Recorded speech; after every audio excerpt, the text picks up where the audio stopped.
Hi, this is David Orlofsky, and welcome to the Parsha in 5, where in 5 minutes we give you insights into the Parsha.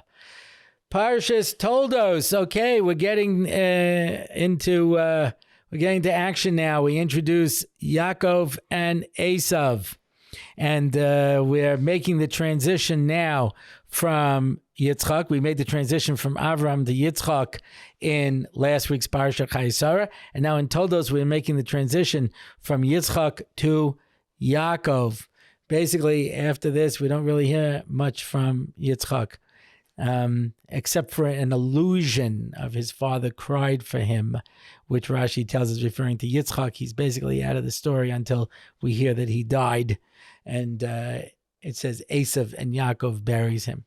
But we're getting introduced to the characters now of Yakov and Esav, and we hear the whole story of the brachas and what happens now. So Rivka tells Yakov, go to my family in Haran and find a wife. And Yakov sets out to now get married.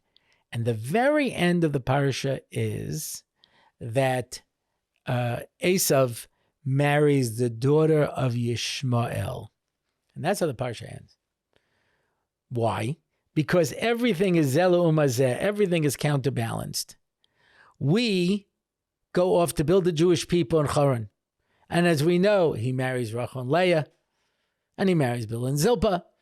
And we know he has 11 of the 12 Shvatim. Yeah, and all of that takes place in next week's parsha. So before we start out, Esav makes a strategic move and takes the two enemies of the Jewish people, Esav and Yishmael, and joins them together. And so he introduces the Esav aspect into Yishmael. You know, one of the things about Esav is that a Molech comes from him. What do we know about a Molech? They will kill themselves to get the Jewish people.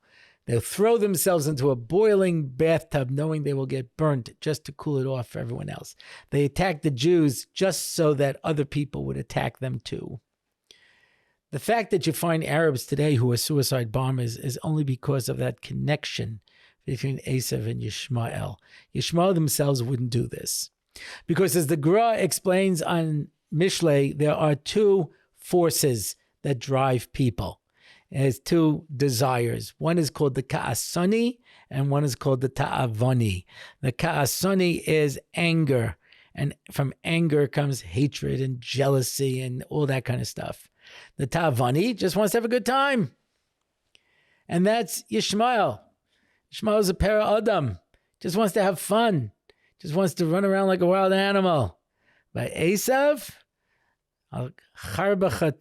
you live by your sword. Power, force. When the two of them join together, it means the people who want taiva now are going to get it through violence and force their will on other people in order to fulfill their taivas. And I don't care who gets hurt in the process. This is the terrible joining together of those two enemies of the Jewish people, because each one of them was filtered out. The negative of Chesed was Yishmael, and that's why it's just the Ta'avoni. And the negative of the Gevura of Yitzchak, of that strength, the negative aspect of that is Esav. That's the negative strength, to be able to impose your will on others, to force people to do what you want. Those two forces join together to oppose us. What are we? We are emes. We are the true balance of chesed and gevura. That's what Yakov was, and that's the Klal Yisrael that he sets out to build, which we'll hear about in next week's parsha. But the story is the story of the enemies. It ends with the enemies of the Jewish people joining together. Elav Rechev ve'elav Susim. Rechev is chariots. Susim are horses, animals. That's Yishmael. That's the animalistic desires. What's the chariot? That's the technology and the force to be able to be more effective killing force. Elu is 35. Yeah. Elu v'rechev. Elu basusim. Ela v'rechev. Lamed Hey is 35, and with the Aleph at the front. One is Esav in charge of half of the nations of the world, and one is Yishmael in charge of half the nations of the world.